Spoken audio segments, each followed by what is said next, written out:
another video. I'm your girl Shanice, a Jamaican living here in Saskatoon, Saskatchewan, Canada. If this is your first time coming to my channel, go ahead and click that subscription button and the bell. And if you are a returning subscriber, y'all know the vibe over here. Okay, this is another episode in the immigration series that I am trying to keep up, okay? In the last video, I talked about the documents I submitted for my Saskatchewan nomination program application and the additional documents I had to present when it was time to actually do my permanent residency application through IRCC. So in this video, I'm going to talk about the documents I submitted for my son and my family member here who gave me 20 points for my Saskatchewan nomination program. All right, so of course, for my son, the requirement was way less for him, and that was a good thing for me because if you watch the previous episode, I'm gonna put a link in the description and the thumbnail here for you to know what I'm talking about. You would hear me say I submitted about 40 something documents. So yeah, I was kind of happy not to have to submit all of these for my son. So basically, I had to submit passport size pictures for him. So if you have a child and you're doing this application, these are some of the things that you'll be required to submit for them. And their birth certificate. You have to, if they have any form of visa in their passport, you have to submit the pages with those visas. You have to submit also the front of their passport with the number and all their information. I don't recall having to submit anything else for my son, if I'm being totally honest. I think I remember vaguely submitting like a letter from his school, but I don't know. I don't know if that was a meeting or I don't remember. So I don't want to say you have to do that, but I vaguely, for some reason, I remember submitting a letter from his school. Yeah, I don't know why. So most of the informations were already in my documentation. All the Canadian forms that I fill out had this information. There were sections where I had to fill out information for him and all of that. So I think that's why I never really had to do separate forms for him, because he was under the age of 18. If your child is 18 and over, you will have to most likely submit most, if not all, of the documents you submit for yourself. So just giving you a heads up on that. After receiving the nomination, when we were applying through IRCC for a permanent residency, the additional documents I had to submit for my son was his medical. And I never had to submit a police record for him again because he's under 18. I had to submit a permission form, or it's like a permission or declaration form, which is basically a form saying that his other parent gives permission for him to leave the country. So they don't want you to be applying for this and the other parent does not know.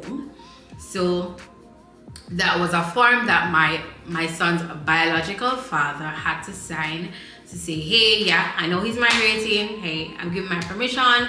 And pretty much he had to sign his signature, and he had to give a copy of his ID or driver's license to show that the signature was the same. So I believe that was the only thing additionally I had to submit.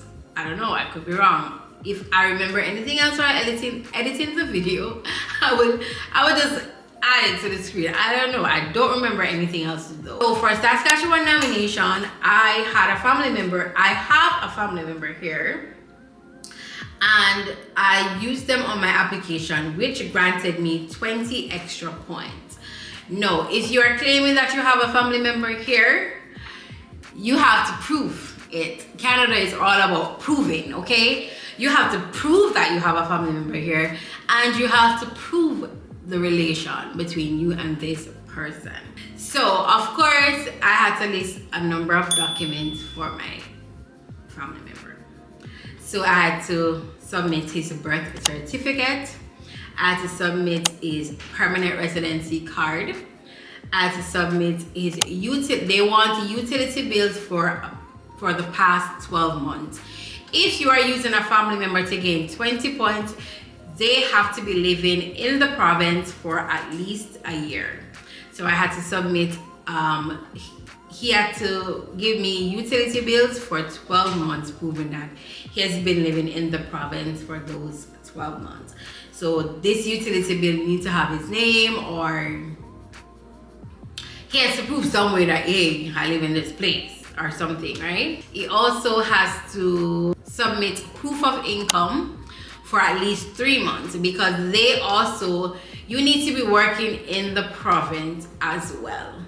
So if you're working in the province, or even if you're going to school, so say you're working in the province, you have to at least submit your income for at least 3 months. You have to prove that, yeah, I'm working here, I'm working in the province, I've been working for a year here. Yeah. And if you're going to school, your family member would need to get a letter from the institution and say, yes, this person has been enrolled at the school, living in the province for a year.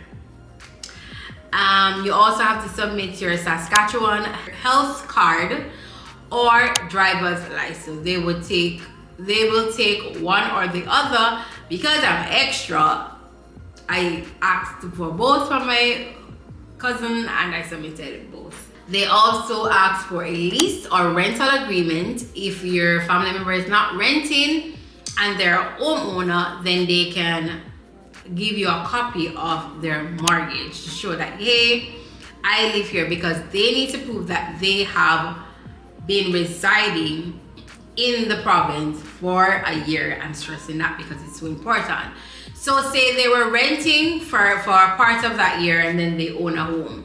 They would need to show the rental agreement, the lease agreement for that period, and then they would need to show now the mortgage agreement for the remainder of that period. Whatever they need to give to you to prove that they have been living in the province for that year. You also need to prove the relation.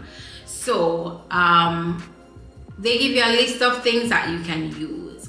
Initially, I had asked for my cousin's mom's birth certificate to prove that his mom and my father, they're related.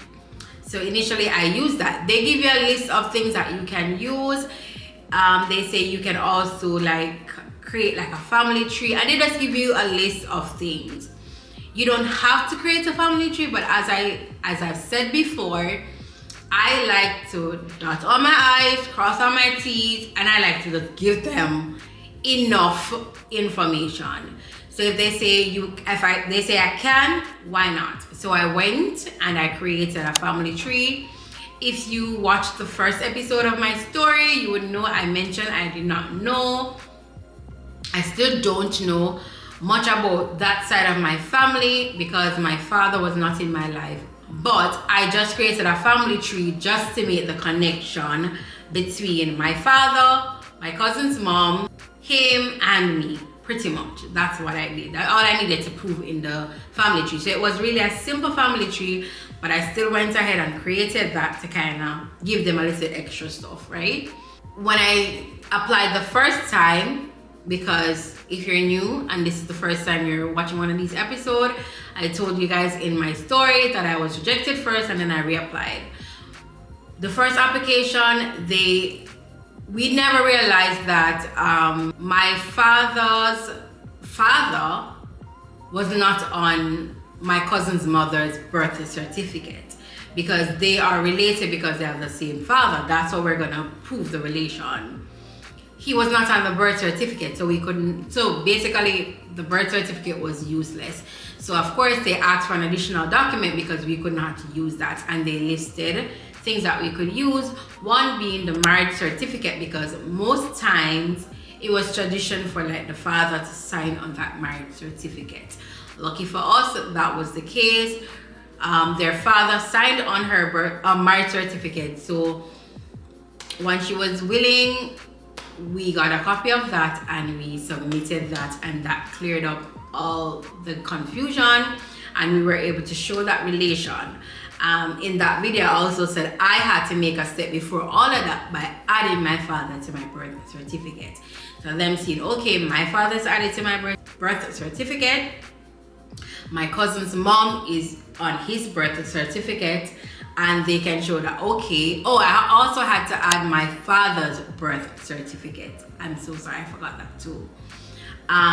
So that showed that, okay, my father birthday, that showed the relation pretty much. I don't want to go all the way around. Yeah. So basically, those were the things I submitted for my cousin. Those things were enough to kind of prove the relation, and those were the things I submitted for my son. Again, I really hope this video is informative and is helping someone out there on the journey doing this process and really want to have an idea. Even though I've made these videos, I just want to point out that on the Saskatchewan Nomination Program website, they have a list of all that you need. So all you need to submit for yourself, all you need to submit for your child, all you need to submit for your family member. What I did, I went through and I created a list for myself because they give you options. So I didn't copy the whole list. I wrote a list for myself as about what I want to submit then. So they say you can submit this or that, and I give me 5 things. I said, okay, out of these 5 things that they say I can submit, I'm gonna submit 3 or I'm gonna submit 2, just to give an example. I gave them way more than what they asked for. I wouldn't say that, I gave them just enough. I hope this video did exactly what it was intended for, and I hope people really benefit from it. I'm really trying to make more of these immigration related videos, and I'm trying to do it in a series form, so I hope it was appreciated. In the next episode, I will talk about the documents I submitted from my husband. In the first episode, I talked about how I added my husband to my application while it was already in process. A lot of persons have DM'd me and asked me, what did I submit? How did that go? So I'm going to run through the different documents I submitted for my husband to add him to my existing application in the next episode. So if that's something that you want to hear about or know more about, definitely stay tuned for that. I will see you guys on the next one. Please leave a thumbs up and a comment on this video. Remember to stay positive as always. I will see you in the next video, vlog, or live. Until next time, bye bye. Today's positive vibe quote: if you have to force it, let it go. Relationships, love, attention, friendship. Let what belongs to you flow to you. What comes natural, 5-star, everything I see, live life.